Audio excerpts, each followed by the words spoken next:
Another year, another poorly timed Ironblood event to reignite lingering frustrations. Hello everyone. The December UR event is almost upon us, and the CN server's Weibo account has announced it will be Ironblood. So let's give some predictions on who the headline UR will be, and some other things too. I'm going to start this one by going out on a limb and saying no battleship UR.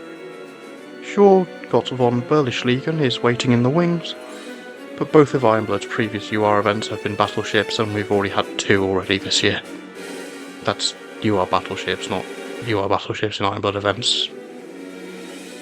Alright, actual predictions then. Admiral Scheer of the Deutschland class. An extremely successful raider, and one of the few notable remaining surface ships still unaccounted for. I'm pretty sure this is supposed to be her in that one piece of Aqua that's been around for donkey's years. Not entirely sure on her being a UR though. Her career is no doubt worthy of a rarity bump over her sisters. I'm just not sure it'd be enough to get them to go all the way up to ultra rare. Another pick is the Europa conversion.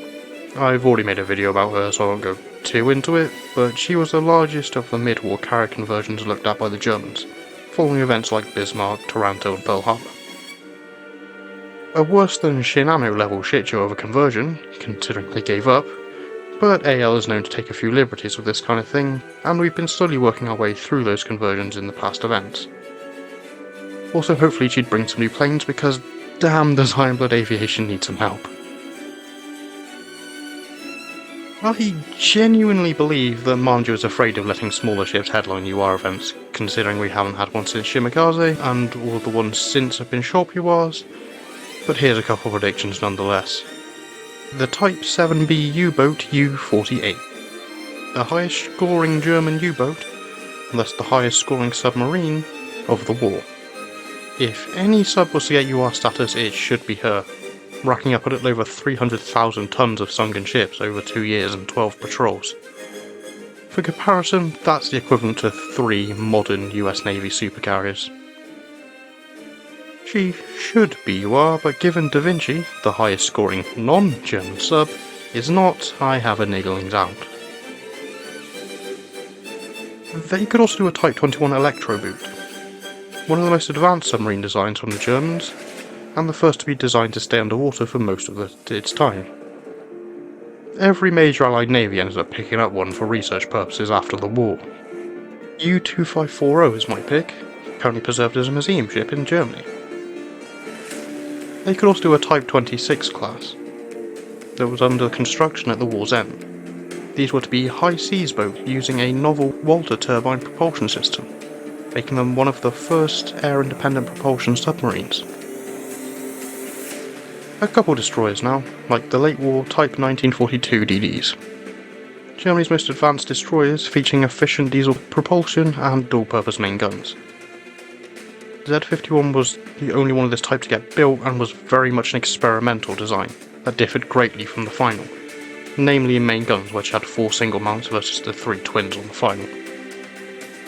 Might have to go for the paper Z50 whatevers for UR and keep 51 at SR.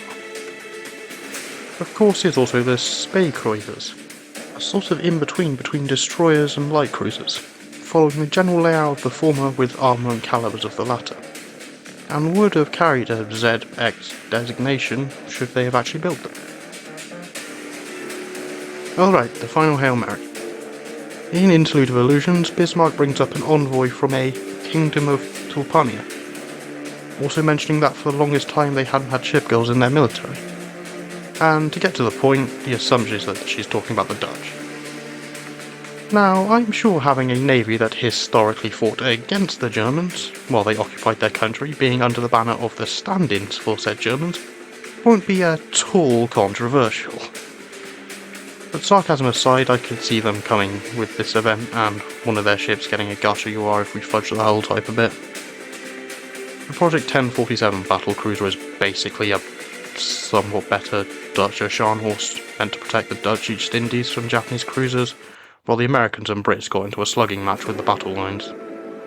At best, they're a gold battlecruiser, but if we fudge them to being large cruisers, which they sort of line up with role-wise and how they would have been built, they could be a UR. How they would differentiate this one from a gear, I don't know. The Trump class were flotilla leaders, and are typically referred to as small light cruisers, but we could pull a Capitania Romani and put them as destroyers instead. Alright, there you go. You asked and I delivered.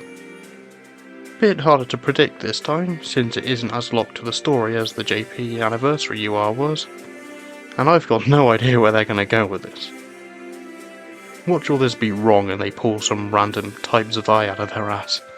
This arc at least made sense from a lore perspective, even if I don't necessarily approve. I'm not sure how they're going to justify another one.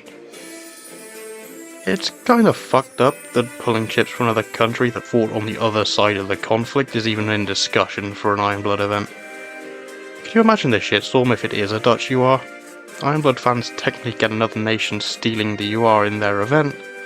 Meanwhile, Sardinia fans have to cope with a faction getting added to the game and getting an event UR at the same time before they get theirs.